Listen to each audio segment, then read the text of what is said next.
കരുണാനിധിയായ ദൈവമേ, ഈ വിശുദ്ധ നോമ്പുകാലത്ത് അങ്ങയുടെ സന്നിധിയിലേക്ക് ഞങ്ങൾ അടുത്തു വരുന്നു. അങ്ങയുടെ സ്നേഹവും ദയയും പ്രതിഫലിക്കാനായി ഞങ്ങളുടെ ഹൃദയങ്ങളെ തുറന്നു കൊടുക്കുവാൻ ഞങ്ങളെ സഹായിക്കണമേ. അങ്ങയുടെ വചനത്തിൽ ഞങ്ങളെ നിലനിർത്തണമേ. സത്യത്തിൻ്റെ വഴി തിരഞ്ഞെടുക്കുവാൻ ഞങ്ങളെ സഹായിക്കണമേ. ഞങ്ങളുടെ താല്പര്യങ്ങൾക്കുപരി അങ്ങയുടെ ഇഷ്ടം നിറവേറ്റുവാനായി ഞങ്ങളെ രൂപപ്പെടുത്തണമേ. സ്നേഹത്തിൻ്റെയും സമാധാനത്തിൻ്റെയും ദീപങ്ങളാകുവാൻ ഞങ്ങളെ പ്രേരിപ്പിക്കണമേ. യേശുക്രിസ്തുവിൻ്റെ നാമത്തിൽ തന്നെ ആമേൻ. ഇമ്പമുള്ള ജീവിതവും ഏറെ ധനം മാനങ്ങളും തുമ്പമറ്റ സൗഖ്യങ്ങളും ചോദിക്കുന്നില്ലേ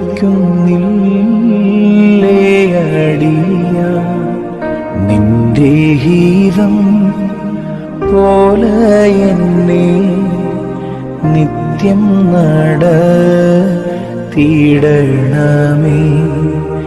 നിന്റെ ഹിതം പോലെ എന്നെ നിത്യം നടത്തിയിടണമേ.